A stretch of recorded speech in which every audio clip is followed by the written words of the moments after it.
On the following day he did not come. Cassette paid no heed to this, passed her evening and slept well that night, as usual, and thought of it only when she woke. She was so happy. She speedily dispatched Nicolette to M. Jean's house to inquire whether he were ill, and why he had not come on the previous evening. Nicolette brought back the reply of M. Jean that he was not ill. He was busy. He would come soon. As soon as he was able. Moreover, he was on the point of taking a little journey. Madame must remember that it was his custom to take trips from time to time. They were not to worry about him. They were not to think of him. Nicolette on entering M. Jean's had repeated to him her mistress' very words. That Madame had sent her to inquire why M. Jean had not come on the preceding evening. "It is 2 days since I have been there," said Jean Valjean gently. But the remark passed unnoticed by Nicolette, who did not report it to Cassette. Chapter 4, Attraction and Extinction.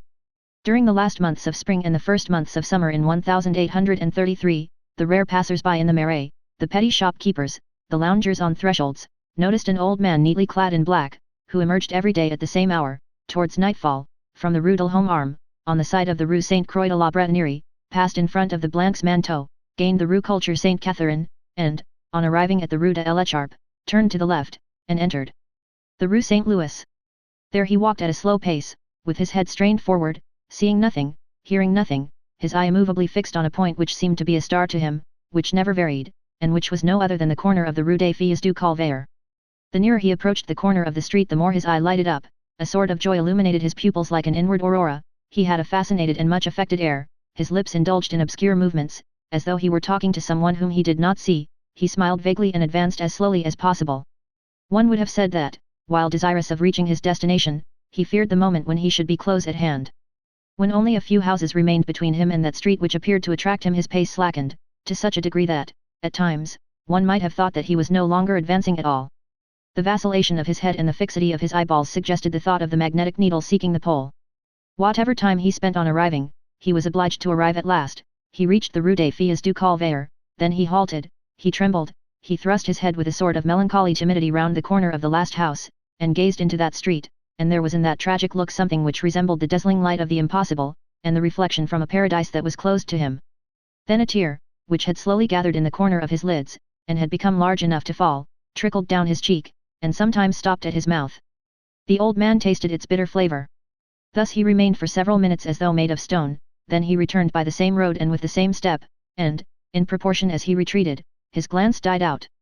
Little by little, this old man ceased to go as far as the corner of the Rue des Filles du Calvaire, he halted halfway in the Rue Saint-Louis, sometimes a little further off, sometimes a little nearer. One day he stopped at the corner of the Rue Culture Sainte-Catherine and looked at the Rue des Filles du Calvaire from a distance. Then he shook his head slowly from right to left, as though refusing himself something, and retraced his steps. Soon he no longer came as far as the Rue Saint-Louis. He got as far as the Rue Pavie, shook his head and turned back, then he went no further than the Rue des Trois Pavillons, then he did not overstep the Blancs Manteau. One would have said that he was a pendulum which was no longer wound up, and whose oscillations were growing shorter before ceasing altogether. Every day he emerged from his house at the same hour, he undertook the same trip, but he no longer completed it, and, perhaps without himself being aware of the fact, he constantly shortened it. His whole countenance expressed this single idea: what is the use? His eye was dim, no more radiance. His tears were also exhausted, they no longer collected in the corner of his eyelid, that thoughtful eye was dry. The old man's head was still craned forward, his chin moved at times, the folds in his gaunt neck were painful to behold. Sometimes, when the weather was bad, he had an umbrella under his arm, but he never opened it. The good women of the quarter said, "He is an innocent." The children followed him and laughed. Book 9th, Supreme Shadow, Supreme Dawn. Chapter 1, Pity for the unhappy, but indulgence for the happy. It is a terrible thing to be happy. How content one is! How all-sufficient one finds it! How, being in possession of the false object of life, happiness, one forgets the true object, duty. Let us say, however, that the reader would do wrong were he to blame Marius. Marius, as we have explained, before his marriage, had put no questions to M. Fauchelevent, and, since that time, he had feared to put any to Jean Valjean. He had regretted the promise into which he had allowed himself to be drawn. He had often said to himself that he had done wrong in making that concession to despair. He had confined himself to gradually estranging Jean Valjean from his house and to effacing him, as much as possible, from Cassette's mind. He had, in a manner, always placed himself between Cassette and Jean Valjean, sure that, in this way, she would not perceive nor think of the latter. It was more than effacement, it was an eclipse. Marius did what he considered necessary and just. He thought that he had serious reasons which the reader has already seen, and others which will be seen later on, for getting rid of Jean Valjean without harshness, but without weakness. Chance having ordained that he should encounter, in a case which he had argued, a former employee of the Lafitte establishment, he had acquired mysterious information, without seeking it, which he had not been able, it is true, to probe, out of respect for the secret which he had promised to guard, and out of consideration for Jean Valjean's perilous position. He believed at that moment that he had a grave duty to perform, the restitution of the 600,000 francs to someone whom he sought with all possible discretion. In the meanwhile, he abstained from touching that money. As for Cosette, she had not been initiated into any of these secrets, but it would be harsh to condemn her also. There existed between Marius and her an all-powerful magnetism, which caused her to do, instinctively and almost mechanically, what Marius wished. She was conscious of Marius' will in the direction of Monsieur Jean, she conformed to it. Her husband had not been obliged to say anything to her, she yielded to the vague but clear pressure of his tacit intentions, and obeyed blindly. Her obedience in this instance consisted in not remembering what Marius forgot. She was not obliged to make any effort to accomplish this. Without her knowing why herself, and without his having any cause to accuse her of it, her soul had become so wholly her husband's that that which was shrouded in gloom in Marius' mind became overcast in hers. Let us not go too far, however, in what concerns Jean Valjean. This forgetfulness and obliteration were merely superficial. She was rather heedless than forgetful. At bottom, she was sincerely attached to the man whom she had so long called her father, but she loved her husband still more dearly. This was what had somewhat disturbed the balance of her heart, which leaned to one side only. It sometimes happened that Cosette spoke of Jean Valjean and expressed her surprise. Then Marius calmed her. He is absent, I think. Did not he say that he was setting out on a journey? That is true, thought Cosette. He had a habit of disappearing in this fashion, but not for so long. 2 or 3 times she dispatched Nicolette to inquire in the Rue de l'Homme whether M. Jean had returned from his journey. Jean Valjean caused the answer no to be given. Cosette asked nothing more, since she had but one need on earth, Marius. Let us also say that, on their side, Cosette and Marius had also been absent. They had been to Vernon. Marius had taken Cosette to his father's grave. Marius gradually won Cosette away from Jean Valjean. Cosette allowed it. Moreover, that which is called, far too harshly in certain cases, the ingratitude of children, is not always a thing so deserving of reproach as it is supposed. It is the ingratitude of nature. Nature, as we have elsewhere said, looks before her. Nature divides living beings into those who are arriving and those who are departing. Those who are departing are turned towards the shadows, those who are arriving towards the light. Hence a gulf which is fatal on the part of the old, and involuntary on the part of the young. This breach, at first insensible, increases slowly, like all separations of branches. The boughs, without becoming detached from the trunk, grow away from it. It is no fault of theirs.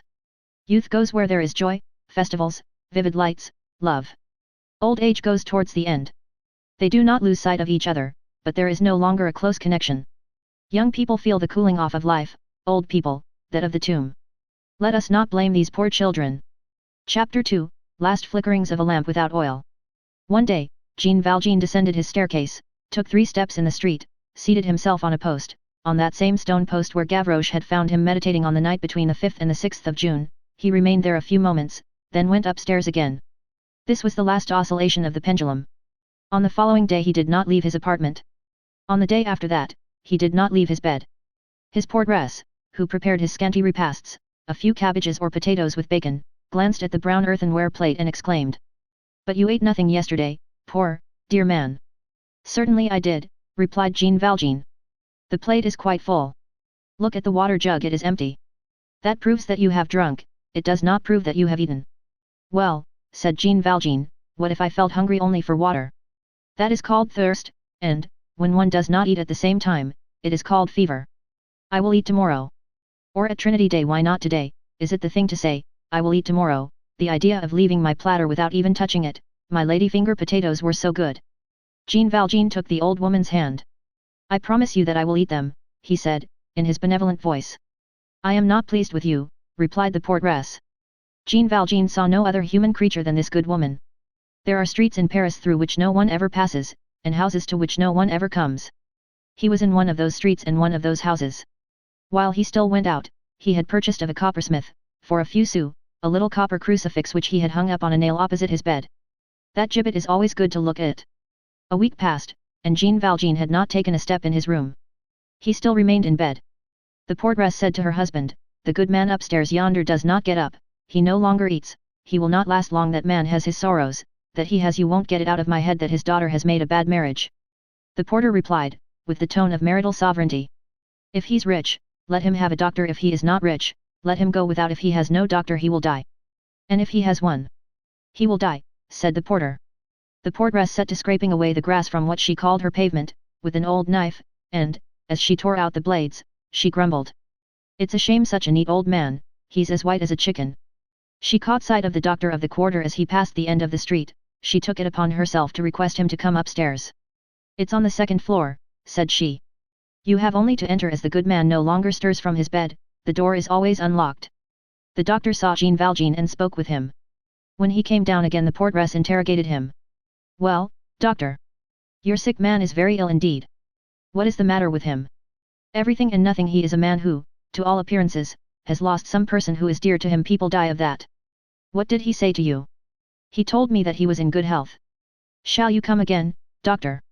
Yes, replied the doctor. But someone else besides must come. Chapter 3, A pen is heavy to the man who lifted the Fauchelevent's cart. One evening Jean Valjean found difficulty in raising himself on his elbow. He felt of his wrist and could not find his pulse. His breath was short and halted at times. He recognized the fact that he was weaker than he had ever been before. Then, no doubt under the pressure of some supreme preoccupation, he made an effort, drew himself up into a sitting posture and dressed himself. He put on his old working man's clothes. As he no longer went out, he had returned to them and preferred them. He was obliged to pause many times while dressing himself. Merely putting his arms through his waistcoat made the perspiration trickle from his forehead.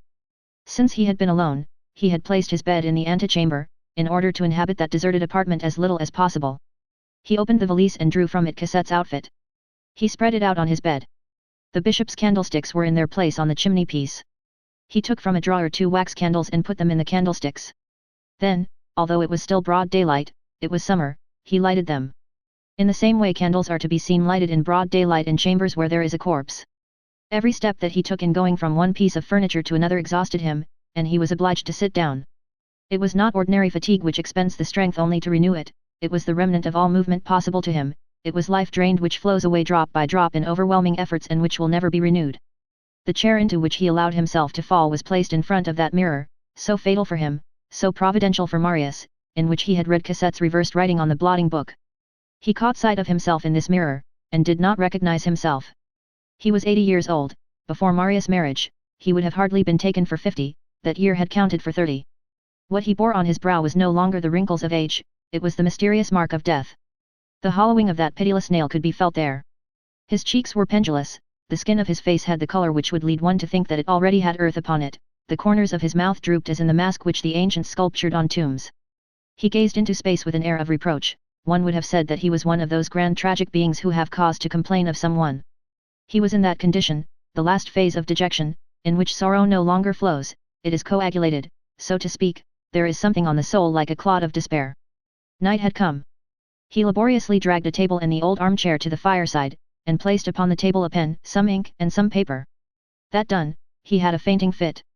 When he recovered consciousness, he was thirsty. As he could not lift the jug, he tipped it over painfully towards his mouth, and swallowed a draught. As neither the pen nor the ink had been used for a long time, the point of the pen had curled up, the ink had dried away, he was forced to rise and put a few drops of water in the ink, which he did not accomplish without pausing and sitting down 2 or 3 times, and he was compelled to write with the back of the pen. He wiped his brow from time to time. Then he turned towards the bed, and, still seated, for he could not stand, he gazed at the little black gown and all those beloved objects. These contemplations lasted for hours which seemed minutes. All at once he shivered, he felt that a child was taking possession of him, he rested his elbows on the table, which was illuminated by the bishop's candles, and took up the pen. His hand trembled. He wrote slowly the few following lines. Cosette, I bless thee, I am going to explain to thee thy husband was right in giving me to understand that I ought to go away, but there is a little error in what he believed, though he was in the right he is excellent, love him well even after I am dead, Monsieur Pontmercy, love my darling child well. Cosette, this paper will be found, this is what I wish to say to thee, thou wilt see the figures, if I have the strength to recall them, listen well, this money is really thine, here is the whole matter, white jet comes from Norway, black jet comes from England, black glass jewellery comes from Germany. Jet is the lightest, the most precious, the most costly. Imitations can be made in France as well as in Germany. What is needed is a little anvil 2 inches square, and a lamp burning spirits of wine to soften the wax. The wax was formerly made with resin and lamp black, and cost 4 livres the pound. I invented a way of making it with gum shellac and turpentine. It does not cost more than 30 sous. And is much better. Buckles are made with a violet glass which is stuck fast, by means of this wax, to a little framework of black iron. The glass must be violet for iron jewellery, and black for gold jewellery. Spain buys a great deal of it. It is the country of jet. Here he paused, the pen fell from his fingers, he was seized by one of those sobs which at times welled up from the very depths of his being, the poor man clasped his head in both hands, and meditated. Oh, he exclaimed within himself lamentable cries, heard by God alone, all is over, I shall never see her more, she is a smile which passed over me, I am about to plunge into the night without even seeing her again, oh, 1 minute, 1 instant, to hear her voice, to touch her dress, to gaze upon her, the angel, and then to die. It is nothing to die, what is frightful is to die without seeing her. She would smile on me, she would say a word to me, would that do any harm to anyone? No, all is over, and forever. Here I am all alone. My God! My God! I shall never see her again. At that moment there came a knock at the door. Chapter 4, a bottle of ink which only succeeded in whitening. That same day, or to speak more accurately, that same evening, as Marius left the table, and was on the point of withdrawing to his study, having a case to look over, Basque handed him a letter saying, the person who wrote the letter is in the antechamber. Cosette had taken the grandfather's arm and was strolling in the garden. A letter, like a man, may have an unprepossessing exterior. Coarse paper, coarsely folded, the very sight of certain missives is displeasing. The letter which Basque had brought was of this sort. Marius took it. It smelled of tobacco. Nothing evokes a memory like an odor. Marius recognized that tobacco. He looked at the superscription, to Monsieur Le Baron Pontmercy at his hotel. The recognition of the tobacco caused him to recognize the writing as well. It may be said that amazement has its lightning flashes. Marius was, as it were, illuminated by one of these flashes.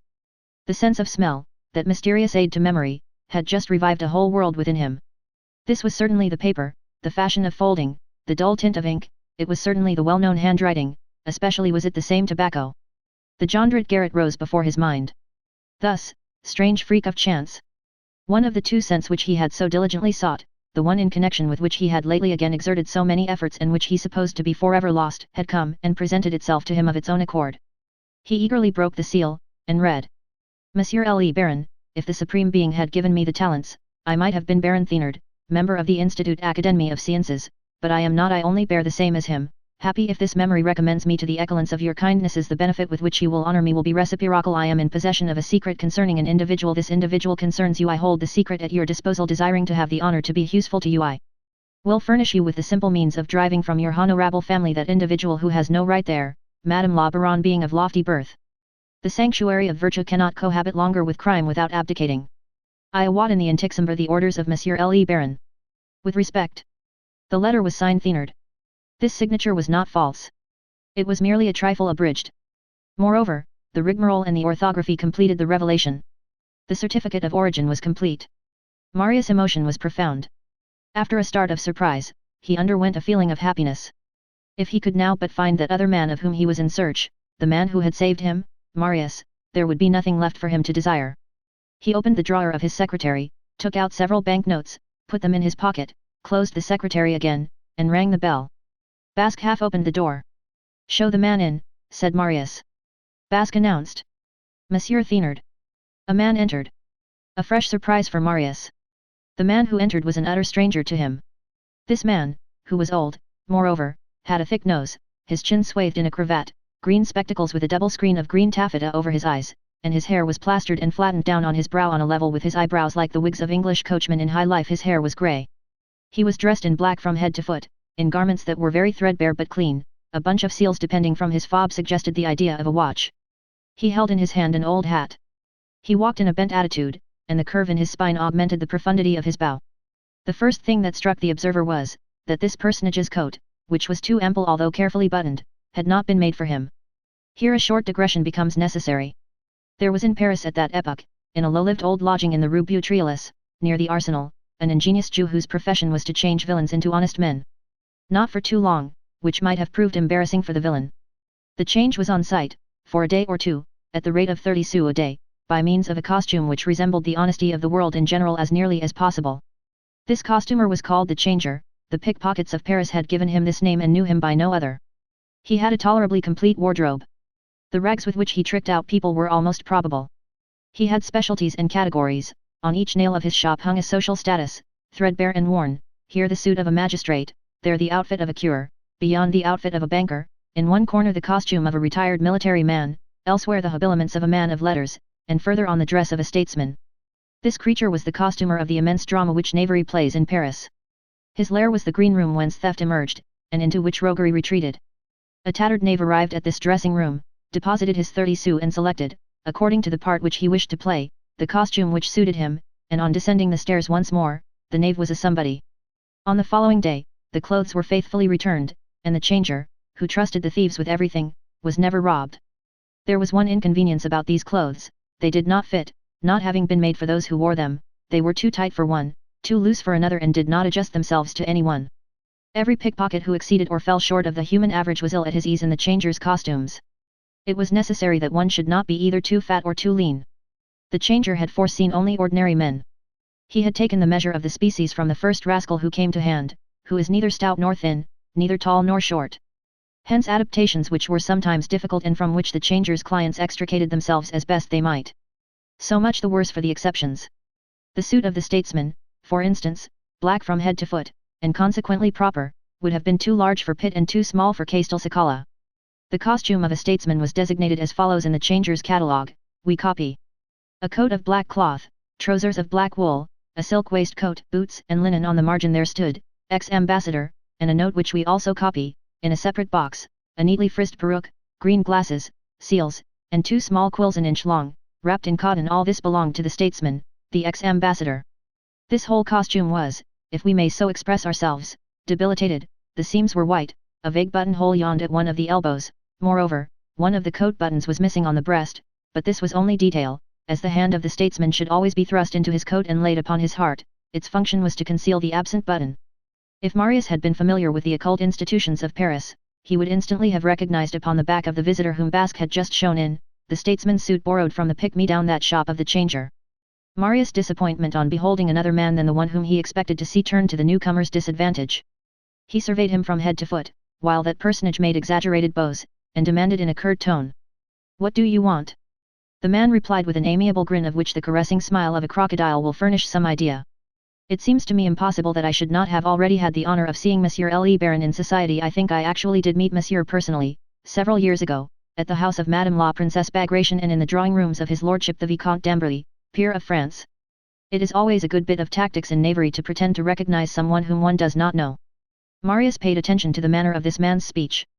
He spied on his accent and gesture, but his disappointment increased. The pronunciation was nasal and absolutely unlike the dry, shrill tone which he had expected. He was utterly rooted. "I know neither Madame Bagration nor M. d'Amberley," said he. "I have never set foot in the house of either of them in my life."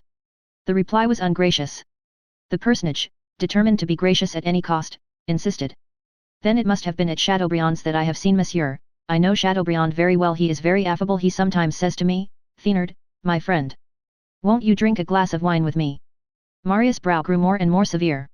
"I have never had the honor of being received by M. de Chateaubriand. Let us cut it short. What do you want?"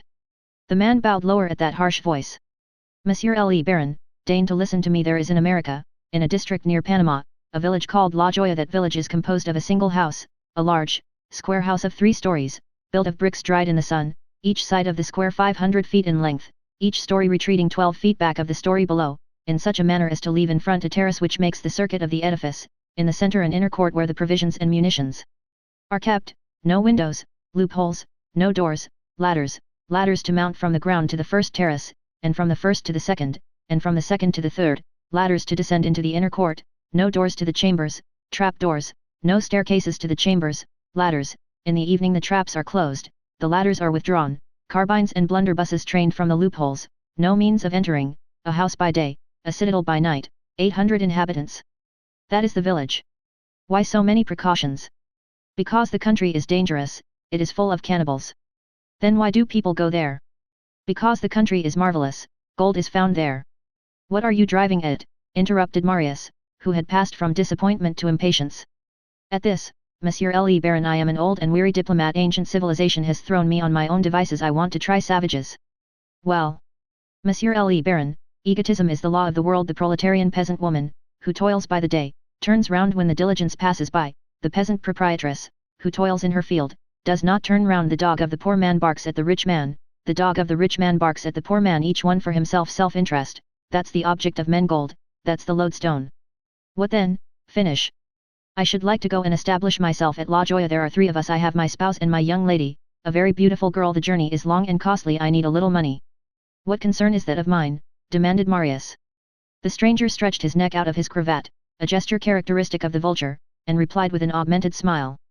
Has not Monsieur Le Baron perused my letter? There was some truth in this. The fact is, that the contents of the epistle had slipped Marius' mind. He had seen the writing rather than read the letter. He could hardly recall it. But a moment ago a fresh start had been given him. He had noted that detail, my spouse and my young lady. He fixed a penetrating glance on the stranger. An examining judge could not have done the look better. He almost lay in wait for him. He confined himself to replying. State the case precisely. The stranger inserted his 2 hands in both his FOBs, drew himself up without straightening his dorsal column, but scrutinizing Marius in his turn, with the green gaze of his spectacles. So be it, Monsieur Le Baron, I will be precise. I have a secret to sell to you. A secret? A secret? Which concerns me. Somewhat. What is the secret? Marius scrutinized the man more and more as he listened to him. I commence gratis, said the stranger. You will see that I am interesting. Speak. Monsieur Le Baron, you have in your house a thief and an assassin. Marius shuddered. In my house, no, said he. The imperturbable stranger brushed his hat with his elbow and went on. An assassin and a thief. Remark, Monsieur Le Baron, that I do not here speak of ancient deeds, deeds of the past which have lapsed, which can be effaced by limitation before the law and by repentance before God. I speak of recent deeds, of actual facts as still unknown to justice at this hour. I continue. This man has insinuated himself into your confidence, and almost into your family under a false name. I am about to tell you his real name and to tell it to you for nothing. I am listening. His name is Jean Valjean. I know it. I am going to tell you, equally for nothing, who he is. Say on. He is an ex-convict. I know it. You know it since I have had the honor of telling you.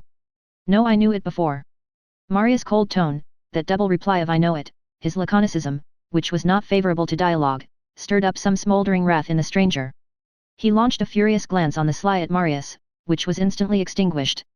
Rapid as it was, this glance was of the kind which a man recognizes when he has once beheld it. It did not escape Marius. Certain flashes can only proceed from certain souls. The eye, that vent hole of the thought, glows with it. Spectacles hide nothing. Try putting a pane of glass over hell. The stranger resumed with a smile. I will not permit myself to contradict Monsieur Le Baron in any case. You ought to perceive that I am well informed now. What I have to tell you is known to myself alone. This concerns the fortune of Madame la Baronne. It is an extraordinary secret. It is for sale. I make you the first offer of it, cheap, 20,000 francs. I know that secret as well as the others, said Marius. The personage felt the necessity of lowering his price a trifle. Monsieur Le Baron, say 10,000 francs and I will speak. I repeat to you that there is nothing which you can tell me. I know what you wish to say to me. A fresh flash gleamed in the man's eye. He exclaimed. But I must dine today. Nevertheless, it is an extraordinary secret. I tell you, Monsieur Le Baron, I will speak. I speak. Give me 20 francs. Marius gazed intently at him. I know your extraordinary secret, just as I knew Jean Valjean's name, just as I know your name. My name? Yes. That is not difficult, Monsieur Le Baron. I had the honor to write to you and to tell it to you. Thénard. Dear. Hey. Thénard dear. Who's that? In danger. The porcupine bristles up, the beetle feigns death, the old guard forms in a square. This man burst into laughter. Then he flicked a grain of dust from the sleeve of his coat with a fillip. Marius continued. You are also Jondrette the workman, Fabanti the comedian, Genflot the poet, Don Alvarez the Spaniard, and Mistress Balizard. Mistress what? And you kept a pothouse at Montfermeil. A pothouse? Never. And I tell you that your name is Thénardier. I deny it. And that you are a rascal here. And Marius drew a banknote from his pocket and flung it in his face. Thanks, pardon me, 500 francs, Monsieur Le Baron. And the man, overcome, bowed, seized the note and examined it. 500 francs, he began again, taken aback. And he stammered in a low voice, an honest rustler 69. Then brusquely. Well, so be it, he exclaimed. Let us put ourselves at our ease. And with the agility of a monkey, flinging back his hair, tearing off his spectacles, and withdrawing from his nose by sleight of hand the 2 quills of which mention was recently made, and which the reader has also met with on another page of this book, he took off his face as the man takes off his hat. His eye lighted up, his uneven brow, with hollows in some places and bumps in others, hideously wrinkled at the top, was laid bare, his nose had become as sharp as a beak, the fierce and sagacious profile of the man of prey reappeared. Monsieur Le Baron is infallible, he said in a clear voice whence all nasal twang had disappeared, I am Thénardier. And he straightened up his crooked back. Thénardier, for it was really he, was strangely surprised, he would have been troubled, had he been capable of such a thing. He had come to bring astonishment, and it was he who had received it. This humiliation had been worth 500 francs to him, and, taking it all in all, he accepted it, but he was nonetheless bewildered. He beheld this Baron Pontmercy for the first time, and, in spite of his disguise, this Baron Pontmercy recognized him, and recognized him thoroughly. And not only was this Baron perfectly informed as to Thénardier, but he seemed well posted as to Jean Valjean. Who was this almost beardless young man, who was so glacial and so generous, who knew people's names, who knew all their names, and who opened his purse to them, who bullied rascals like a judge, and who paid them like a dupe? Thénardier, the reader will remember, although he had been Marius' neighbor, had never seen him, which is not unusual in Paris. He had formerly, in a vague way, heard his daughters talk of a very poor young man named Marius who lived in the house. He had written to him, without knowing him, the letter with which the reader is acquainted. No connection between that Marius and MLE Baron Pontmercy was possible in his mind. As for the name Pontmercy, it will be recalled that, on the battlefield of Waterloo, he had only heard the last two syllables, for which he always entertained the legitimate scorn which one owes to what is merely an expression of thanks. However, through his daughter Azelma, who had started on the scent of the married pair on the 16th of February, and through his own personal researches, he had succeeded in learning many things, and, from the depths of his own gloom, he had contrived to grasp more than one mysterious clue. He had discovered, by dint of industry, or, at least, by dint of induction, he had guessed who the man was whom he had encountered on a certain day in the Grand Sewer. From the man he had easily reached the name. He knew that Madame la Baronne Pontmercy was Cosette. But he meant to be discreet in that quarter. Who was Cosette? He did not know exactly himself. He did, indeed, catch an inkling of illegitimacy. The history of Fantine had always seemed to him equivocal, but what was the use of talking about that? In order to cause himself to be paid for his silence? He had, or thought he had, better wares than that for sale. And, according to all appearances, if he were to come and make to the Baron Pontmercy this revelation, and without proof, your wife is a bastard, the only result would be to attract the boot of the husband towards the loins of the revealer. From Thénardier's point of view, the conversation with Marius had not yet begun. He ought to have drawn back, to have modified his strategy, to have abandoned his position, to have changed his front, but nothing essential had been compromised as yet, and he had 500 francs in his pocket. Moreover, he had something decisive to say, and, even against this very well-informed and well-armed Baron Pontmercy, he felt himself strong. For men of Thénardier's nature, every dialogue is a combat. In the one in which he was about to engage, what was his situation? He did not know to whom he was speaking, but he did know of what he was speaking. He made this rapid review of his inner forces, and after having said, I am Thénardier, he waited. Marius had become thoughtful. So he had hold of Thénardier at last. That man whom he had so greatly desired to find was before him. He could honor Colonel Pontmercy's recommendation. He felt humiliated that that hero should have owned anything to this villain, and that the letter of change drawn from the depths of the tomb by his father upon him, Marius, had been protested up to that day. It also seemed to him, in the complex state of his mind towards Thénardier, that there was occasion to avenge the colonel for the misfortune of having been saved by such a rascal. In any case, he was content. He was about to deliver the colonel's shade from this unworthy creditor at last, and it seemed to him that he was on the point of rescuing his father's memory from the debtor's prison. By the side of this duty there was another, to elucidate, if possible, the source of Cosette's fortune. The opportunity appeared to present itself. Perhaps Thénardier knew something. It might prove useful to see the bottom of this man. He commenced with this. Thénardier had caused the honest rustler to disappear in his fob, and was gazing at Marius with a gentleness that was almost tender. Marius broke the silence. Thénardier, I have told you your name now, would you like to have me tell you your secret, the one that you came here to reveal to me? I have information of my own, also you shall see that I know more about it than you do. Jean Valjean, as you have said, is an assassin and a thief, because he robbed a wealthy manufacturer, whose ruin he brought about. An assassin, because he assassinated police agent Javert. I don't understand, sir, ejaculated Thénardier. I will make myself intelligible. In a certain arrondissement of the Pas de Calais, there was, in 1822, a man who had fallen out with justice, and who, under the name of M. Madeleine, had regained his status and rehabilitated himself. This man had become a just man in the full force of the term in a trade, the manufacture of black glass goods. He made the fortune of an entire city. As far as his personal fortune was concerned, he made that also, but as a secondary matter, and in some sort, by accident. He was the foster father of the poor. He founded hospitals, opened schools, visited the sick, dowered young girls, supported widows, and adopted orphans. He was like the guardian angel of the country. He refused the cross, he was appointed mayor. A liberated convict knew the secret of a penalty incurred by this man in former days, he denounced him, and had him arrested, and profited by the arrest to come to Paris and cause the banker Lafitte, I have the fact from the cashier himself, by means of a false signature, to hand over to him the sum of over $500,000 which belonged to M. Madeleine. This convict who robbed M. Madeleine was Jean Valjean. As for the other fact, you have nothing to tell me about it either. Jean Valjean killed the agent Javert, he shot him with a pistol. I, the person who is speaking to you, was present. Thénardier cast upon Marius the sovereign glance of a conquered man who lays his hand once more upon the victory, and who has just regained, in one instant, all the ground which he has lost. But the smile returned instantly. The inferior's triumph in the presence of his superior must be wheedling. Thénardier contented himself with saying to Marius, Monsieur le Baron, we are on the wrong track. And he emphasized this phrase by making his bunch of seals execute an expressive whirl. What? Broke forth Marius, do you dispute that? These are facts.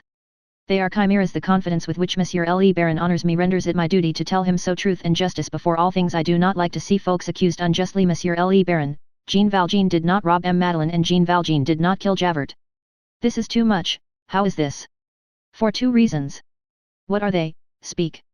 This is the first, he did not rob M. Madeleine, because it is Jean Valjean himself who was M. Madeleine. What tale are you telling me? And this is the second, he did not assassinate Javert, because the person who killed Javert was Javert. What do you mean to say? That Javert committed suicide. Prove it, cried Marius beside himself. Thénardier resumed, scanning his phrase after the manner of the ancient Alexandrine measure. Police agent J. Avert was found drowned under a boat of the Pont au Change. But prove it. Thénardier drew from his pocket a large envelope of grey paper, which seemed to contain sheets folded in different sizes. I have my papers, he said calmly. And he added, Monsieur le Baron, in your interests I desired to know Jean Valjean thoroughly. I say that Jean Valjean and M. Madeleine are one and the same man, and I say that Javert had no other assassin than Javert. If I speak, it is because I have proofs, not manuscript proofs. Writing is suspicious, handwriting is complaisant, but printed proofs. As he spoke, Thénardier extracted from the envelope 2 copies of newspapers, yellow, faded, and strongly saturated with tobacco. One of these 2 newspapers, broken at every fold and falling into rags, seemed much older than the other. 2 facts, 2 proofs, remarked Thénardier. And he offered the 2 newspapers, unfolded, to Marius. The reader is acquainted with these 2 papers. 1. The most ancient, a number of the Drapeau Blanc of the 25th of July, 1823, the text of which can be seen in the first volume, established the identity of M. Madeleine and Jean Valjean. The other, a Moniteur of the 15th of June, 1832, announced the suicide of Javert, adding that it appeared from a verbal report of Javert to the prefect that, having been taken prisoner in the barricade of the Rue de la Chanvrerie, he had owed his life to the magnanimity of an insurgent who, holding him under his pistol, had fired into the air, instead of blowing out his brains. Marius read. He had evidence, a certain date, irrefragable proof. These 2 newspapers had not been printed expressly for the purpose of backing up Thénardier's statements. The note printed in the Moniteur had been an administrative communication from the prefecture of police. Marius could not doubt. The information of the cashier clerk had been false, and he himself had been deceived. Jean Valjean, who had suddenly grown grand, emerged from his cloud. Marius could not repress a cry of joy. Well, then this unhappy wretch is an admirable man, the whole of that fortune really belonged to him. He is Madeleine, the providence of a whole countryside. He is Jean Valjean, Javert's savior. He is a hero, he is a saint. He's not a saint, and he's not a hero, said Thénardier. He's an assassin and a robber. And he added, in the tone of a man who begins to feel that he possesses some authority. Let us be calm. Robber, assassin, those words which Marius thought had disappeared and which returned, fell upon him like an ice-cold shower bath. Again, said he. Always, ejaculated Thénardier. Jean Valjean did not rob Madeleine, but he is a thief. He did not kill Javert, but he is a murderer. Will you speak, retorted Marius, of that miserable theft, committed 40 years ago, and expiated, as your own newspapers prove, by a whole life of repentance, of self-abnegation and of virtue. I say assassination and theft, Monsieur le Baron, and I repeat that I am speaking of actual facts. What I have to reveal to you is absolutely unknown. It belongs to unpublished matter, and perhaps you will find in it the source of the fortune so skillfully presented to Madame la Baronne by Jean Valjean. I say skillfully, because, by a gift of that nature it would not be so very unskillful to slip into an honourable house whose comforts one would then share, and, at the same stroke, to conceal one's crime, and to enjoy one's theft, to bury one's name and to create for oneself a family. I might interrupt you at this point, said Marius, but go on. Monsieur le Baron, I will tell you all, leaving the recompense to your generosity. The secret is worth massive gold. You will say to me, why do not you apply to Jean Valjean? For a very simple reason, I know that he has stripped himself in your favor, and I consider the combination ingenious, but he has no longer a son, he would show me his empty hands, and, since I am in need of some money for my trip to La Joya, I prefer you who have it all, to him who has nothing. I am a little fatigued, permit me to take a chair. Marius seated himself and motioned to him to do the same. Thénardier installed himself on a tufted chair, picked up his 2 newspapers, thrust them back into their envelope, and murmured as he pecked at the drapeau blanc with his nail, it cost me a good deal of trouble to get this one. That done, he crossed his legs and stretched himself out on the back of the chair, an attitude characteristic of people who are sure of what they are saying. Then he entered upon his subject gravely, emphasizing his words. Monsieur le Baron, on the 6th of June, 1832, about a year ago, on the day of the insurrection, a man was in the Grand Sewer of Paris, at the point where the sewer enters the Seine, between the Pont des Invalides and the Pont de Jena. Marius abruptly drew his chair closer to that of Thénardier. Thénardier noticed this movement and continued with the deliberation of an orator who holds his interlocutor and who feels his adversary palpitating under his words. This man, forced to conceal himself, and for reasons, moreover, which are foreign to politics, had adopted the sewer as his domicile and had a key to it. It was, I repeat, on the 6th of June, it might have been 8 o'clock in the evening. The man hears a noise in the sewer. Greatly surprised, he hides himself and lies in wait. It was the sound of footsteps, someone was walking in the dark, and coming in his direction. Strange to say, there was another man in the sewer besides himself. The grating of the outlet from the sewer was not far off. A little light which fell through it permitted him to recognize the newcomer, and to see that the man was carrying something on his back. He was walking in a bent attitude. The man who was walking in a bent attitude was an ex-convict, and what he was dragging on his shoulders was a corpse. Assassination caught in the very act, if ever there was such a thing. As for the theft, that is understood, one does not kill a man gratis. This convict was on his way to fling the body into the river. One fact is to be noticed, that before reaching the exit grating, this convict, who had come a long distance in the sewer, must, necessarily, have encountered a frightful quagmire where it seems as though he might have left the body, but the sewerman would have found the assassinated man the very next day, while at work on the quagmire, and that did not suit the assassin's plans. He had preferred to traverse that quagmire with his burden, and his exertions must have been terrible, for it is impossible to risk one's life more completely. I don't understand how he could have come out of that alive. Marius' chair approached still nearer. Thénardier took advantage of this to draw a long breath. He went on. Monsieur le Baron, a sewer is not the Champ de Mars. One lacks everything there, even room. When 2 men are there, they must meet. That is what happened. The man domiciled there and the passer-by were forced to bid each other good day, greatly to the regret of both. The passer-by said to the inhabitant, you see what I have on my back, I must get out, you have the key, give it to me. That convict was a man of terrible strength. There was no way of refusing. Nevertheless, the man who had the key parleyed, simply to gain time. He examined the dead man, but he could see nothing, except that the latter was young, well dressed, with the air of being rich, and all disfigured with blood. While talking, the man contrived to tear and pull off behind, without the assassin perceiving it, a bit of the assassinated man's coat. A document for conviction, you understand, a means of recovering the trace of things and of bringing home the crime to the criminal. He put this document for conviction in his pocket. After which he opened the grating, made the man go out with his embarrassment on his back, closed the grating again, and ran off, not caring to be mixed up with the remainder of the adventure, and above all, not wishing to be present when the assassin threw the assassinated man into the river. Now you comprehend. The man who was carrying the corpse was Jean Valjean. The one who had the key is speaking to you at this moment, and the piece of the coat. Thénardier completed his phrase by drawing from his pocket, and holding, on a level with his eyes, nipped between his 2 thumbs and his 2 forefingers, a strip of torn black cloth, all covered with dark spots. Marius had sprung to his feet, pale, hardly able to draw his breath, with his eyes riveted on the fragment of black cloth, and, without uttering a word, without taking his eyes from that fragment, he retreated to the wall and fumbled with his right hand along the wall for a key which was in the lock of a cupboard near the chimney.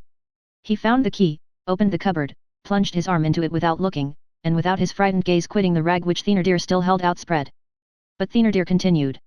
Monsieur le Baron, I have the strongest of reasons for believing that the assassinated young man was an opulent stranger lured into a trap by Jean Valjean, and the bearer of an enormous sum of money. The young man was myself, and here is the coat, cried Marius, and he flung upon the floor an old black coat all covered with blood. Then, snatching the fragment from the hands of Thénardier, he crouched down over the coat, and laid the torn morsel against the tattered skirt. The rent fitted exactly, and the strip completed the coat. Thénardier was petrified. This is what he thought, I'm struck all of a heap. Marius rose to his feet trembling, despairing, radiant. He fumbled in his pocket and stalked furiously to Thénardier, presenting to him and almost thrusting in his face his fist filled with banknotes for 500 and 1,000 francs.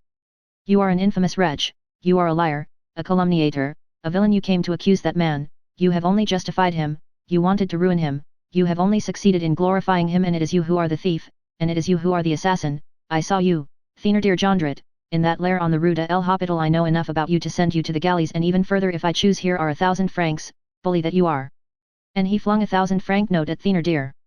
Ah, Jondrette Thénardier, vile rascal, let this serve you as a lesson, you dealer in second-hand secrets, merchant of mysteries, rummager of the shadows, wretch, take these 500 francs and get out of here, Waterloo protects you. Waterloo, growled Thénardier, pocketing the 500 francs along with the 1,000. Yes, assassin, you there saved the life of a colonel. Of a general, said Thénardier, elevating his head. Of a colonel, repeated Marius in a rage. I wouldn't give a ha'penny for a general, and you come here to commit infamies. I tell you that you have committed all crimes. Go, disappear, only be happy, that is all that I desire. Ah, monster, here are 3,000 francs more, take them. You will depart tomorrow, for America, with your daughter, for your wife is dead. You abominable liar, I shall watch over your departure, you ruffian, and at that moment I will count out to you 20,000 francs. Go get yourself hung elsewhere. Monsieur le Baron, replied Thénardier, bowing to the very earth, eternal gratitude. And Thénardier left the room, understanding nothing, stupefied and delighted with this sweet crushing beneath sacks of gold, and with that thunder which had burst forth over his head in bank bills. Struck by lightning he was, but he was also content, and he would have been greatly angered had he had a lightning rod to ward off such lightning as that. Let us finish with this man at once. 2 days after the events which we are at this moment narrating, he set out, thanks to Marius' care, for America under a false name, with his daughter Azelma, furnished with a draft on New York for 20,000 francs. The moral wretchedness of Thénardier, the bourgeois who had missed his vocation, was irremediable. He was in America what he had been in Europe. Contact with an evil man sometimes suffices to corrupt a good action and to cause evil things to spring from it. With Marius' money, Thénardier set up as a slave dealer. As soon as Thénardier had left the house, Marius rushed to the garden, where Cosette was still walking. Cosette, Cosette, he cried. Come, come quick, let us go bask, a carriage, Cosette, come. Ah, my God, it was he who saved my life, let us not lose a minute, put on your shawl. Cosette thought him mad and obeyed. He could not breathe, he laid his hand on his heart to restrain its throbbing. He paced back and forth with huge strides, he embraced Cosette. Ah, Cosette, I am an unhappy wretch, said he. Marius was bewildered. He began to catch a glimpse in Jean Valjean of some indescribably lofty and melancholy figure. An unheard-of virtue, supreme and sweet, humble in its immensity, appeared to him. The convict was transfigured into Christ. Marius was dazzled by this prodigy. He did not know precisely what he beheld, but it was grand. In an instant, a hackney carriage stood in front of the door. Marius helped Cosette in and darted in himself. Driver, said he, Rue de l'Homme, number 7. The carriage drove off. Ah, what happiness, ejaculated Cosette. Rue de l'Homme, I did not dare to speak to you of that. We are going to see M. Jean. Thy father, Cosette, thy father more than ever. Cosette, I guess it. You told me that you had never received the letter that I sent you by Gavroche. It must have fallen into his hands. Cosette, he went to the barricade to save me, as it is a necessity with him to be an angel. He saved others also. He saved Javert. He rescued me from that gulf to give me to you. He carried me on his back through that frightful sewer. Ah, I am a monster of ingratitude. Cosette, after having been your providence, he became mine. Just imagine, there was a terrible quagmire enough to drown one 100 times over, to drown one in mire. Cosette. He made me traverse it. I was unconscious, I saw nothing, I heard nothing, I could know nothing of my own adventure. We are going to bring him back, to take him with us, whether he is willing or not, he shall never leave us again. If only he is at home. Provided only that we can find him, I will pass the rest of my life in venerating him. Yes, that is how it should be, do you see? Cosette? Gavroche must have delivered my letter to him. All is explained. You understand? Cosette did not understand a word.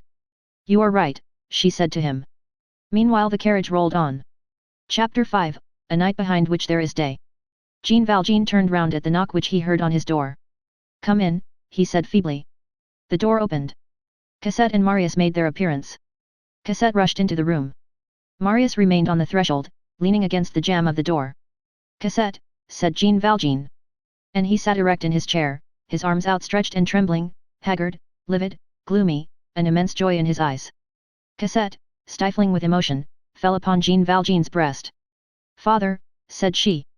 Jean Valjean, overcome, stammered. Cassette, you, madam, it is thou, ah, my God. And, pressed close in Cassette's arms, he exclaimed. It is thou art here, thou dost pardon me then. Marius, lowering his eyelids, in order to keep his tears from flowing, took a step forward and murmured between lips convulsively contracted to repress his sobs. My father. And you also, you pardon me, Jean Valjean said to him. Marius could find no words, and Jean Valjean added. Thanks. Cassette tore off her shawl and tossed her hat on the bed. It embarrasses me, said she. And, seating herself on the old man's knees, she put aside his white locks with an adorable movement, and kissed his brow. Jean Valjean, bewildered, let her have her own way. Cassette, who only understood in a very confused manner, redoubled her caresses, as though she desired to pay Marius' debt. Jean Valjean stammered. How stupid people are, I thought that I should never see her again. Imagine, Monsieur Pontmercy, at the very moment when you entered, I was saying to myself, all is over, here is her little gown, I am a miserable man, I shall never see Cassette again, and I was saying that at the very moment when you were mounting the stairs, was not I an idiot? Just see how idiotic one can be, one reckons without the good God says. You fancy that you are about to be abandoned, stupid, no, things will not go so. Come, there is a good man yonder who is in need of an angel, and the angel comes, and one sees one's Cassette again, and one sees one's little Cassette once more. Ah, I was very unhappy. For a moment he could not speak, then he went on. I really needed to see Cassette a little bit now and then, a heart needs a bone to gnaw, but I was perfectly conscious that I was in the way. I gave myself reasons. They do not want you, keep in your own course, one has not the right to cling eternally. Ah, God be praised, I see her once more. Dost thou know, Cassette, thy husband is very handsome. Ah, what a pretty embroidered collar thou hast on, luckily I am fond of that pattern. It was thy husband who chose it, was it not? And then, thou shouldst have some cashmere shawls. Let me call her thou, Monsieur Pontmercy. It will not be for long. And Cassette began again. How wicked of you to have left us like that. Where did you go? Why have you stayed away so long? Formerly your journeys only lasted 3 or 4 days. I sent Nicolette. The answer always was, he is absent. How long have you been back? Why did you not let us know? Do you know that you are very much changed? Ah, what a naughty father, he has been ill, and we have not known it. Stay, Marius, feel how cold his hand is. So you are here, Monsieur Pontmercy, you pardon me, repeated Jean Valjean. At that word which Jean Valjean had just uttered once more, all that was swelling Marius' heart found vent. He burst forth. Cassette, do you hear, he has come to that, he asks my forgiveness, and do you know what he has done for me, Cassette? He has saved my life. He has done more, he has given you to me, and after having saved me, and after having given you to me, Cassette, what has he done with himself? He has sacrificed himself. Behold the man, and he says to me the ingrate, to me the forgetful, to me the pitiless, to me the guilty one. Thanks, Cassette, my whole life passed at the feet of this man would be too little. That barricade, that sewer, that furnace, that cesspool, all that he traversed for me, for thee, Cassette. He carried me away through all the deaths which he put aside before me, and accepted for himself. Every courage, every virtue, every heroism, every sanctity he possesses. Cassette, that man is an angel. Hush, hush, said Jean Valjean in a low voice. Why tell all that? But you, cried Marius with a wrath in which there was veneration, why did you not tell it to me? It is your own fault, too. You save people's lives, and you conceal it from them. You do more, under the pretext of unmasking yourself, you calumniate yourself. It is frightful. I told the truth, replied Jean Valjean. No, retorted Marius, the truth is the whole truth, and that you did not tell you were Monsieur Madeleine. Why not have said so? You saved Javert, why not have said so? I owed my life to you, why not have said so? Because I thought as you do. I thought that you were in the right. It was necessary that I should go away. If you had known about that affair, of the sewer, you would have made me remain near you. I was therefore forced to hold my peace. If I had spoken, it would have caused embarrassment in every way. It would have embarrassed what? Embarrassed whom? Retorted Marius. Do you think that you are going to stay here? We shall carry you off. Ah, good heavens, when I reflect that it was by an accident that I have learned all this. You form a part of ourselves. You are her father, and mine. You shall not pass another day in this dreadful house. Do not imagine that you will be here tomorrow. Tomorrow, said Jean Valjean, I shall not be here, but I shall not be with you. What do you mean? Replied Marius. Ah, come now, we are not going to permit any more journeys. You shall never leave us again. You belong to us. We shall not loose our hold of you. This time it is for good, added Cassette. We have a carriage at the door. I shall run away with you if necessary, I shall employ force. And she laughingly made a movement to lift the old man in her arms. Your chamber still stands ready in our house, she went on. If you only knew how pretty the garden is now, the azaleas are doing very well there, the walks are sanded with river sand, there are tiny violet shells, you shall eat my strawberries, I water them myself, and no more madam, no more Monsieur Jean, we are living under a republic, everybody says thou, don't they, Marius, the program is changed, if you only knew, father, I have had a sorrow, there was a robin redbreast which had made her nest in a hole in the wall, and a horrible cat ate her. My poor, pretty, little robin redbreast which used to put her head out of her window and look at me. I cried over it. I should have liked to kill the cat. But now nobody cries any more. Everybody laughs, everybody is happy. You are going to come with us. How delighted grandfather will be. You shall have your plot in the garden, you shall cultivate it, and we shall see whether your strawberries are as fine as mine. And, then, I shall do everything that you wish, and then, you will obey me prettily. Jean Valjean listened to her without hearing her. He heard the music of her voice rather than the sense of her words, one of those large tears which are the somber pearls of the soul welled up slowly in his eyes. He murmured. The proof that God is good is that she is here. Father, said Cosette. Jean Valjean continued. It is quite true that it would be charming for us to live together, their trees are full of birds, I would walk with Cosette, it is sweet to be among living people who bid each other good day, who call to each other in the garden, people see each other from early morning, we should each cultivate our own little corner, she would make me eat her strawberries, I would make her gather my roses, that would be charming only. He paused and said gently. It is a pity. The tear did not fall, it retreated, and Jean Valjean replaced it with a smile. Cosette took both the old man's hands in hers. My God, said she, your hands are still colder than before, are you ill, do you suffer? No, replied Jean Valjean.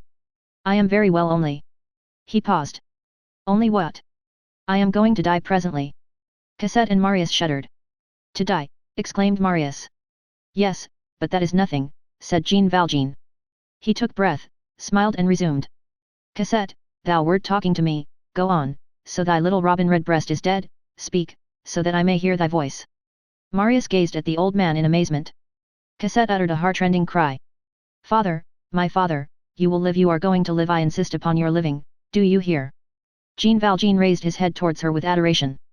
Oh, yes, forbid me to die, who knows, perhaps I shall obey, I was on the verge of dying when you came, that stopped me, it seemed to me that I was born again. You are full of strength and life, cried Marius. Do you imagine that a person can die like this? You have had sorrow, you shall have no more, it is I who ask your forgiveness, and on my knees, you are going to live, and to live with us, and to live a long time, we take possession of you once more, there are two of us here who will henceforth have no other thought than your happiness. You see, resumed Cosette, all bathed in tears, that Marius says that you shall not die. Jean Valjean continued to smile. Even if you were to take possession of me, Monsieur Pontmercy, would that make me other than I am? No, God has thought like you and myself, and he does not change his mind, it is useful for me to go, death is a good arrangement, God knows better than we what we need, may you be happy, may Monsieur Pontmercy have Cosette, may youth wed the morning, may there be around you, my children, lilacs and nightingales, may your life be a beautiful, sunny lawn, may all the enchantments of heaven fill your souls, and now let me, who am good for nothing, die, it is certain that all this is right. Come, be reasonable, nothing is possible now, I am fully conscious that all is over. And then, last night, I drank that whole jug of water. How good thy husband is, Cosette. Thou art much better off with him than with me. A noise became audible at the door. It was the doctor entering. Good day, and farewell, doctor, said Jean Valjean. Here are my poor children. Marius stepped up to the doctor. He addressed to him only this single word, monsieur? But his manner of pronouncing it contained a complete question. The doctor replied to the question by an expressive glance. Because things are not agreeable, said Jean Valjean, that is no reason for being unjust towards God. A silence ensued. All breasts were oppressed. Jean Valjean turned to Cosette. He began to gaze at her as though he wished to retain her features for eternity. In the depths of the shadow into which he had already descended, ecstasy was still possible to him when gazing at Cosette. The reflection of that sweet face lighted up his pale visage. The doctor felt of his pulse. Ah, it was you that he wanted, he murmured, looking at Cosette and Marius. And bending down to Marius' ear, he added in a very low voice. Too late. Jean Valjean surveyed the doctor and Marius serenely, almost without ceasing to gaze at Cosette. These barely articulate words were heard to issue from his mouth. It is nothing to die, it is dreadful not to live. All at once he rose to his feet. These accesses of strength are sometimes the sign of the death agony. He walked with a firm step to the wall, thrusting aside Marius and the doctor who tried to help him, detached from the wall a little copper crucifix which was suspended there, and returned to his seat with all the freedom of movement of perfect health, and said in a loud voice, as he laid the crucifix on the table. Behold the great martyr! Then his chest sank in, his head wavered, as though the intoxication of the tomb were seizing hold upon him. His hands, which rested on his knees, began to press their nails into the stuff of his trousers. Cassette supported his shoulders, and sobbed, and tried to speak to him, but could not. Among the words mingled with that mournful saliva which accompanies tears, they distinguished words like the following. Father, do not leave us. Is it possible that we have found you only to lose you again? It might be said that agony writhes. It goes, comes, advances towards the sepulchre, and returns towards life. There is groping in the action of dying. Jean Valjean rallied after this semi-swoon, shook his brow as though to make the shadows fall away from it and became almost perfectly lucid once more. He took a fold of Cassette's sleeve and kissed it. He is coming back, doctor, he is coming back, cried Marius. You are good, both of you, said Jean Valjean. I am going to tell you what has caused me pain. What has pained me, Monsieur Pontmercy, is that you have not been willing to touch that money. That money really belongs to your wife. I will explain to you, my children, and for that reason, also, I am glad to see you. Black jet comes from England, white jet comes from Norway. All this is in this paper, which you will read. For bracelets, I invented a way of substituting for slides of soldered sheet iron, slides of iron laid together. It is prettier, better, and less costly. You will understand how much money can be made in that way. So Cassette's fortune is really hers. I give you these details, in order that your mind may be set at rest. The portress had come upstairs and was gazing in at the half-open door. The doctor dismissed her. But he could not prevent this zealous woman from exclaiming to the dying man before she disappeared, would you like a priest? I have had one, replied Jean Valjean. And with his finger he seemed to indicate a point above his head where one would have said that he saw someone. It is probable, in fact, that the bishop was present at this death agony. Cassette gently slipped a pillow under his loins. Jean Valjean resumed. Have no fear, Monsieur Pontmercy, I adjure you the 600,000 francs really belong to Cassette. My life will have been wasted if you do not enjoy them. We managed to do very well with those glass goods. We rivaled what is called Berlin jewellery. However, we could not equal the black glass of England. A gross, which contains 1200 very well cut grains, only costs 3 francs. When a being who is dear to us is on the point of death, we gaze upon him with a look which clings convulsively to him and which would fain hold him back. Cassette gave her hand to Marius, and both, mute with anguish, not knowing what to say to the dying man, stood trembling and despairing before him. Jean Valjean sank moment by moment. He was failing, he was drawing near to the gloomy horizon. His breath had become intermittent, a little rattling interrupted it. He found some difficulty in moving his forearm, his feet had lost all movement, and in proportion as the wretchedness of limb and feebleness of body increased, all the majesty of his soul was displayed and spread over his brow. The light of the unknown world was already visible in his eyes. His face paled and smiled. Life was no longer there, it was something else. His breath sank, his glance grew grander. He was a corpse on which the wings could be felt. He made a sign to Cassette to draw near, then to Marius. The last minute of the last hour had, evidently, arrived. He began to speak to them in a voice so feeble that it seemed to come from a distance, and one would have said that a wall now rose between them and him. Draw near, both of you. I love you dearly. Oh, how good it is to die like this, and thou lovest me also, my Cassette. I knew well that thou still felt friendly towards thy poor old man. How kind it was of thee to place that pillow under my loins. Thou wilt weep for me a little, wilt thou not? Not too much. I do not wish thee to have any real griefs. You must enjoy yourselves a great deal, my children. I forgot to tell you that the profit was greater still on the buckles without tongues than on all the rest. A gross of a dozen dozens cost 10 francs and sold for 60. It really was a good business. So there is no occasion for surprise at the 600,000 francs, Monsieur Pontmercy. It is honest money.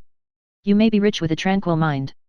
Thou must have a carriage, a box at the theatres now and then, and handsome ball dresses, my Cassette, and then, thou must give good dinners to thy friends, and be very happy. I was writing to Cassette a while ago. She will find my letter. I bequeath to her the 2 candlesticks which stand on the chimney-piece. They are of silver, but to me they are gold, they are diamonds, they change candles which are placed in them into wax tapers. I do not know whether the person who gave them to me is pleased with me yonder on high. I have done what I could. My children, you will not forget that I am a poor man, you will have me buried in the first plot of earth that you find, under a stone to mark the spot. This is my wish. No name on the stone. If Cassette cares to come for a little while now and then, it will give me pleasure. And you too, Monsieur Pontmercy. I must admit that I have not always loved you. I ask your pardon for that. Now she and you form but one for me. I feel very grateful to you. I am sure that you make Cassette happy. If you only knew, Monsieur Pontmercy, her pretty rosy cheeks were my delight. When I saw her in the least pale, I was sad. In the chest of drawers, there is a bank bill for 500 francs. I have not touched it. It is for the poor. Cassette, dost thou see thy little gown yonder on the bed? Dost thou recognize it? That was 10 years ago, however. How time flies! We have been very happy. All is over. Do not weep, my children, I am not going very far, I shall see you from there, you will only have to look at night, and you will see me smile. Cassette, dost thou remember Montfermeil? Thou wert in the forest, thou wert greatly terrified, dost thou remember how I took hold of the handle of the water bucket? That was the first time that I touched thy poor, little hand. It was so cold. Ah! Your hands were red then, mademoiselle, they are very white now. And the big doll? Dost thou remember? Thou didst call her Catherine. Thou regrettedst not having taken her to the convent. How thou didst make me laugh sometimes, my sweet angel. When it had been raining, thou didst float bits of straw on the gutters, and watch them pass away. One day I gave thee a willow battledore and a shuttlecock with yellow, blue, and green feathers. Thou hast forgotten it. Thou wert roguish so young. Thou didst play. Thou didst put cherries in thy ears. Those are things of the past. The forests through which one has passed with one's child, the trees under which one has strolled, the convents where one has concealed oneself, the games, the hearty laughs of childhood, are shadows. I imagined that all that belonged to me. In that lay my stupidity. Those Thénardiers were wicked. Thou must forgive them. Cassette, the moment has come to tell thee the name of thy mother. She was called Fantine. Remember that name, Fantine. Kneel whenever thou utterest it. She suffered much. She loved thee dearly. She had as much unhappiness as thou hast had happiness. That is the way God apportions things. He is there on high, he sees us all, and he knows what he does in the midst of his great stars. I am on the verge of departure, my children. Love each other well and always. There is nothing else but that in the world, love for each other. You will think sometimes of the poor old man who died here. Oh my Cassette, it is not my fault, indeed, that I have not seen thee all this time, it cut me to the heart, I went as far as the corner of the street, I must have produced a queer effect on the people who saw me pass, I was like a madman, I once went out without my hat. I no longer see clearly, my children, I had still other things to say, but never mind. Think a little of me. Come still nearer. I die happy. Give me your dear and well-beloved heads, so that I may lay my hands upon them. Cassette and Marius fell on their knees, in despair, suffocating with tears, each beneath one of Jean Valjean's hands. Those august hands no longer moved. He had fallen backwards, the light of the candles illuminated him. His white face looked up to heaven, he allowed Cassette and Marius to cover his hands with kisses. He was dead. The night was starless and extremely dark. No doubt, in the gloom, some immense angel stood erect with wings outspread, awaiting that soul. Chapter 6, The Grass Covers and the Rain Effaces. In the cemetery of Père Lachaise, in the vicinity of the common grave, far from the elegant quarter of that city of sepulchres, far from all the tombs of fancy which display in the presence of eternity all the hideous fashions of death, in a deserted corner, beside an old wall, beneath a great yew tree over which climbs the wild convolvulus, amid dandelions and mosses, there lies a stone. That stone is no more exempt than others from the leprosy of time, of dampness, of the lichens and from the defilement of the birds. The water turns it green, the air blackens it. It is not near any path, and people are not fond of walking in that direction, because the grass is high and their feet are immediately wet. When there is a little sunshine, the lizards come thither. All around there is a quivering of weeds. In the spring, linnets warble in the trees. This stone is perfectly plain. In cutting it the only thought was the requirements of the tomb, and no other care was taken than to make the stone long enough and narrow enough to cover a man. No name is to be read there. Only, many years ago, a hand wrote upon it in pencil these 4 lines, which have become gradually illegible beneath the rain and the dust, and which are, today, probably effaced. Il dort. Quoique le sort fut pour lui bien étrange. Il vivait. Il mourut quand il enude plus son ange. La chose simplement d'il mim arriva. Comme la nuit se fait lorsque lejours en Virginia 70. Letter to M. Daly. Publisher of the Italian translation of Les Misérables in Milan. Hauteville House, October 18, 1862. You are right, sir, when you tell me that Les Misérables is written for all nations. I do not know whether it will be read by all, but I wrote it for all. It is addressed to England as well as to Spain, to Italy as well as to France, to Germany as well as to Ireland, to republics which have slaves as well as to empires which have serfs. Social problems overstep frontiers. The sores of the human race, those great sores which cover the globe, do not halt at the red or blue lines traced upon the map. In every place where man is ignorant and despairing, in every place where woman is sold for bread, wherever the child suffers for lack of the book which should instruct him and of the hearth which should warm him, the book of Les Misérables knocks at the door and says, "Open to me, I come for you." At the hour of civilization through which we are now passing, and which is still so somber, the miserable's name is man, he is agonizing in all climes, and he is groaning in all languages. Your Italy is no more exempt from the evil than is our France. Your admirable Italy has all miseries on the face of it. Does not banditism, that raging form of pauperism, inhabit your mountains? Few nations are more deeply eaten by that ulcer of convents which I have endeavoured to fathom. In spite of your possessing Rome, Milan, Naples, Palermo, Turin, Florence, Siena, Pisa, Mantua, Bologna, Ferrara, Genoa, Venice, a heroic history, sublime ruins, magnificent ruins, and superb cities, you are, like ourselves, poor. You are covered with marvels and vermin. Assuredly, the sun of Italy is splendid, but, alas, azure in the sky does not prevent rags on man. Like us, you have prejudices, superstitions, tyrannies, fanaticisms, blind laws lending assistance to ignorant customs. You taste nothing of the present nor of the future without a flavor of the past being mingled with it. You have a barbarian, the monk, and a savage, the Lazzaroni. The social question is the same for you as for us. There are a few less deaths from hunger with you, and a few more from fever. Your social hygiene is not much better than ours. Shadows, which are Protestant in England, are Catholic in Italy, but, under different names, the Vescovo is identical with the bishop, and it always means knight, and of pretty nearly the same quality. To explain the Bible badly amounts to the same thing as to understand the Gospel badly. Is it necessary to emphasize this? Must this melancholy parallelism be yet more completely verified? Have you not indigent persons? Glance below. Have you not parasites? Glance up. Does not that hideous balance, whose two scales, pauperism and parasitism, so mournfully preserve their mutual equilibrium, oscillate before you as it does before us? Where is your army of schoolmasters, the only army which civilization acknowledges? Where are your free and compulsory schools?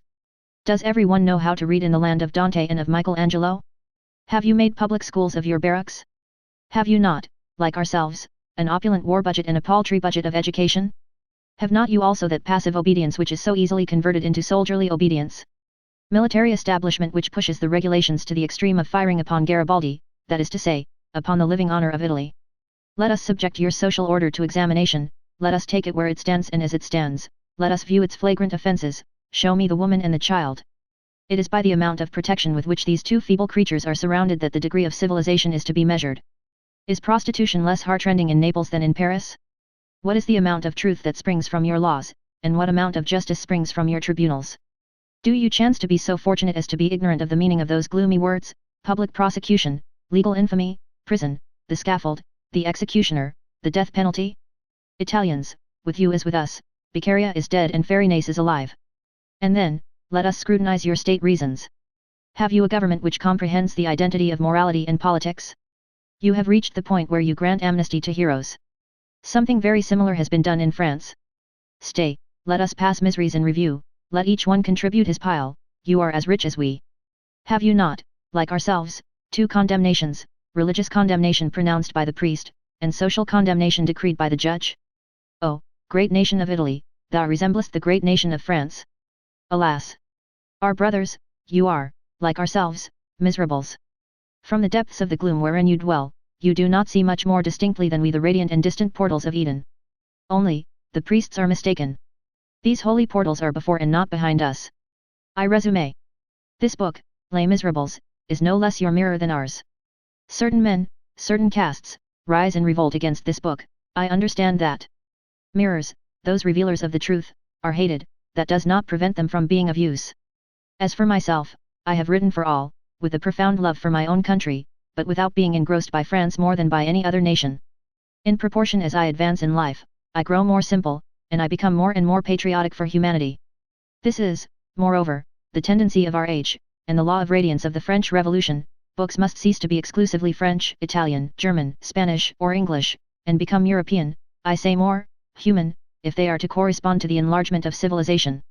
Hence a new logic of art, and of certain requirements of composition which modify everything, even the conditions, formerly narrow, of taste and language, which must grow broader like all the rest. In France, certain critics have reproached me, to my great delight, with having transgressed the bounds of what they call French taste. I should be glad if this eulogium were merited. In short, I am doing what I can, I suffer with the same universal suffering, and I try to assuage it. I possess only the puny forces of a man, and I cry to all, help me. This, sir, is what your letter prompts me to say. I say it for you and for your country. If I have insisted so strongly, it is because of one phrase in your letter. You write. There are Italians, and they are numerous, who say, this book, Les Misérables, is a French book. It does not concern us. Let the French read it as a history, we read it as a romance, alas. I repeat, whether we be Italians or Frenchmen, misery concerns us all. Ever since history has been written, ever since philosophy has meditated, misery has been the garment of the human race.